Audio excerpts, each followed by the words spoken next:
Okay, in this lecture we are going to learn about traversal of graphs. And you remember when we talked about trees, we talked about a tree was given like this, and we said there's a pre-order, there is a post-order, and there's an in-order traversal of the tree. And then we said pre-order is when you mark the node the first time you see it, in-order is the second time you see it, and post-order is the last time you see a node when you're walking around a tree from left to right. If you remember, this is what we talked about, different traversal of trees. We also talked about a level order traversal of the tree, although it was not discussed in great detail. For example, if I have a tree like this, then let's say 1, 2, 3, 4, 5, and 6 would correspond to the level order traversal of the tree. The tree was, in a sense, a little easier for the simple reason that we had a designated node which was called the root, and from the root we try to access the other nodes in the graph. There's only one node through which you can access the other nodes. But in a graph, as we said, there's nothing like hierarchy of nodes. Okay? But nevertheless, my objective may be to see what are all the nodes that are connected in this graph. Can I somehow reach all these nodes in the graph? How do I go about reaching it? When I start at a particular node, how far can I go? How deep can I go? So there are two types of traversals on graphs. One is called the depth-first search, and the other is called the breadth-first search. Basically, the idea is to visit the vertices and arcs of a graph in a systematic fashion. That's the objective of these two traversals. What do we mean by systematic fashion? We will see in a little while. The depth-first search is a kind of a generalization of the pre-order traversal of a tree, and it forms the foundation for a large number of problems which we will see. So what I'm going to do is I'm going to take an example graph here, which is a directed graph. Let's say these are the nodes that we have A, B, C, D, E, F, G, which are connected by directed edges. Okay, and let's say it does not matter which node I start this traversal from. In depth-first search, we try to start with this particular node. Let us say, and what are the edges that are connected? Let's assume lexicographic ordering. Okay. A is connected to B and A is also connected to D. Okay, this is what my adjacency matrix or adjacency list will tell me. Similarly, B is connected to D and B is also connected to C. C is connected to A and D. All this information will come from your graph representation. So I start with this particular node, and we try to go as deep as possible. Let me try to explain what this means. I start with A, let us say the first node that was listed in the graph. Okay, assuming lexicographic ordering was B. So I go to the node B, then from B what I do is I try to reach the node that so basically the idea is deep. Okay, I start from A, go to B, from B I go one level down, go to C, then from C I go to D, then from D notice that all the arcs are only towards D and it's not possible to go any further. But I want all the vertices in the graph to be visited. So what do? I go to the next vertex that is there. I start with E. E is connected to F, and from F it's not possible to reach G, which is the last node in the graph, and all these other nodes have already been visited. So I finished with F, I go to G from E, and then the graph traversal is complete. So what does it give me? It gives me what is called a depth-first spanning forest. Starting at the node A, I have A, B, C, D, one tree here, and notice that E, F, and G are two trees which are not connected. They are only connected by what are called back arcs. And so basically, what does it tell me? That going forward from A, I cannot reach the nodes E and F via the other nodes B, C, D. Okay, start separately for that. Okay, so this gives some kind of an idea of the reachability of nodes from one node to the entire set of nodes in the graph. And there are some definitions that coming. You call, for example, the arcs that connect between a pair of nodes at the same level or across the forest as cross arcs, and then edges that go from a level that is deeper to a level higher are called back arcs. Then edges that go from a node that is at a higher level to a lower level, assuming higher level is 1 and 2, 1, 2, 3 for example, is a forward arc. So you get some nice definitions of graphs. Okay, So this depth-first traversal is an important algorithm, and this is how this depth-first traversal works. So what do we do? For every node, notice that it's very similar to pre-order traversal that you have done with trees. What are we doing? As soon as you see a node, you mark it as visited. Then what we do is, for if mark of I is unvisited, then what are we doing? Once again, we are restarting DFS at the node which has been marked visited. Okay? And so what are we doing now? We keep going through this again and again, and we call this depth-first search algorithm again. So this is DFS of V for W equal to vertex, mark V for each W in L of V, which is adjacent to the vertex V. If mark of W is unvisited, then you call DFS of W. Okay, that's the most important point. You try to go as deep as possible. Okay, this is the algorithm for depth-first search. All right.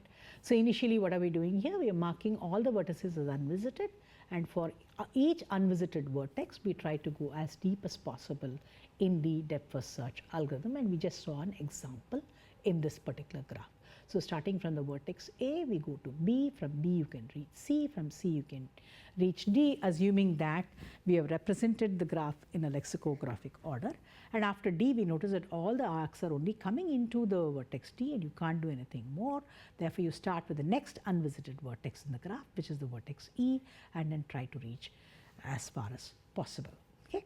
What are the applications of first, of course, the complexity analysis? It takes about order E time. I'm sure you guessed it,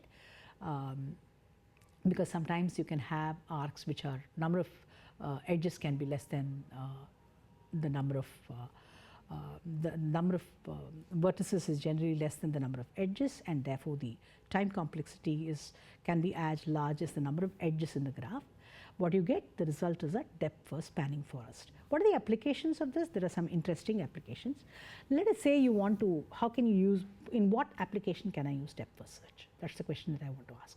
Let us say, you have, all of you register for courses from semester to semester, and let us say these are the courses C1, C2, and C3 means C1 and C2 are prerequisites for C3, and C4 has a prerequisite of C2, and C5 has a prerequisite of C3 and C4, which means you must have done C1 and C2. So somehow, is it possible that when you try to register for a course, it looks at the list of courses that you have registered, and it can come back and tell you whether you are eligible to register or not? So we need some kind of a ordering. This ordering is what is called the topological sort. And here what am I saying? So C5, this is one topological order. C5 requires C3 and C4, and C4 requires C2 and C1. So what does it tell me? It gives me an ordering telling something must be done before this particular task. Okay. So what we can do is, we can go back to the use the depth-first search, and instead of outputting a given node as soon as you see it, you can give it in the reverse order of the depth-first search. Okay, same depth-first search algorithm.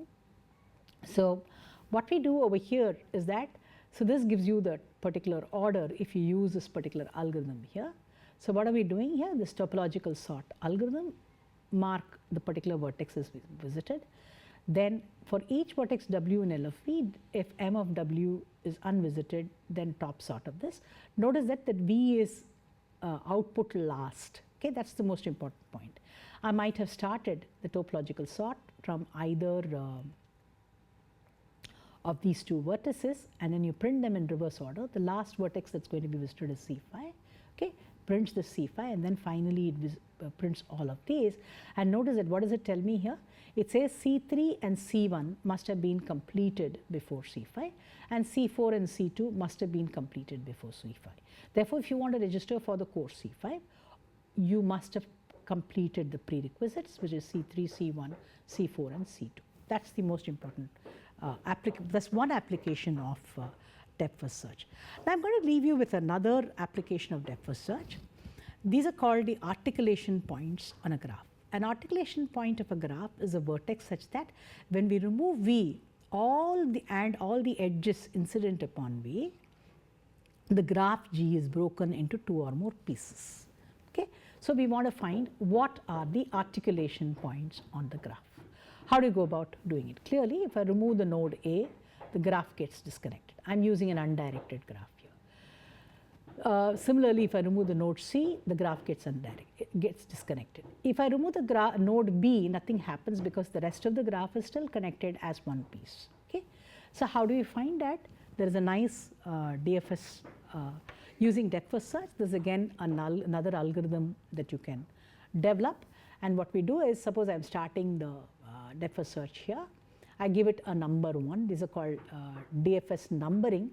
Then B is given a number 2, D is given a number 3, E is given a number 4, and so on, and 5, 6, and whatever. So what we try to do is, once we have done the depth-first search and we got depth-first spanning forest, we also keep track of another number. We say, using the graphs which are not the tree arcs, what is the lowest DFS number that I can reach? Okay. So what does it tell me here? If I look at DFN of B here is 2, but using a back arc I can go up to the vertex A. Okay. Similarly for D, its DF number is 3, but I can reach, I can go back to 1 using the back arc. Similarly for the vertex E, its DF number is 4, but I can reach 1. The DF number of A, if you notice, is 1 and it can only reach up to 1. Similarly for C and N and so on. C, you notice it's 5. So what we do is, once you have done this, you found the DF numbers based on the way the vertex is accessed to the DFS call, and you have kept track of low here, and you have formed this particular graph with all these additional information. You look at a particular node and then check whether from that particular node you can reach a node with a lower DF number. If you can reach a node with a lower DF number, that node is not an articulation point. Whereas it's equal to that, for example, like in C over here and A over here, A and C correspond to the articulation points in a graph. So this is another application of depth-first search, and you will find strongly connected components. There are lots of nice problems which can be done with depth-first search, finding cycles and so on. Okay? Breadth-first search is another algorithm where we try to search as broadly as possible. So let's look at this graph again here. So let's say this is the graph that I have.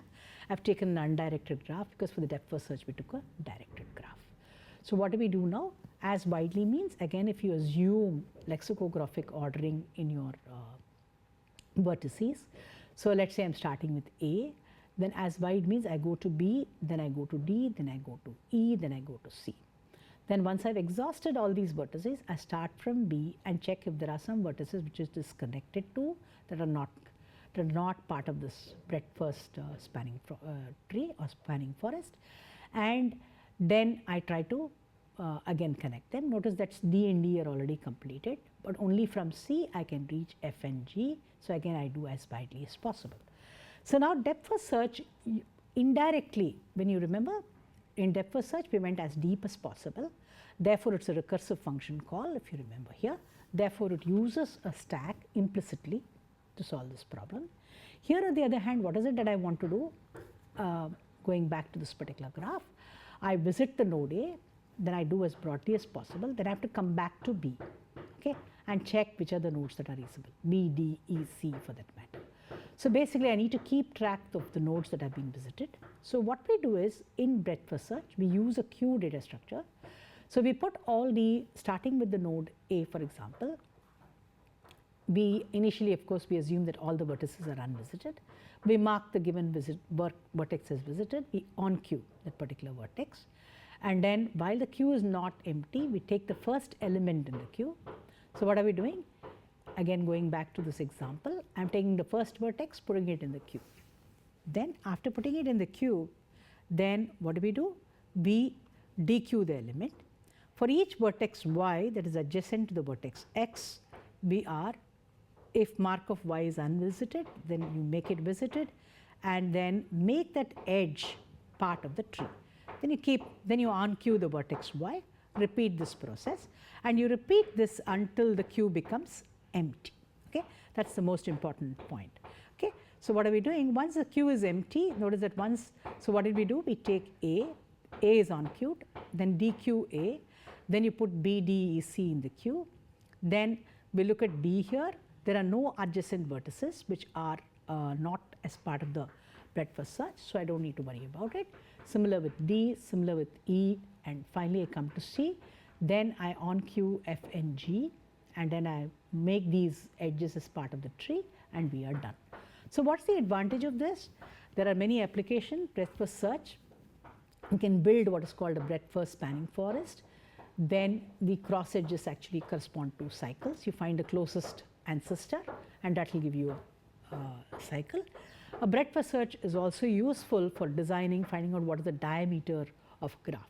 Okay, what is the longest path between a pair of nodes. Okay, so this is kind of the these are the so what we have looked at in this lecture is a set of algorithms which use depth first and breadth first traversal on graphs. So that, and you notice that these are just algorithms by which I can reach as far as possible all the nodes in the graph. So I can also find the path between a pair of nodes in the graph. And once I have things like a breadth first search spanning forest, and I want to send information from one node to another, then I can find out what is the total path length to reach these various nodes in the graph. Okay, so the references for this course, I have essentially used all these references, various parts from all these references, and I hope you enjoy doing the assignments and the problems. Thank you.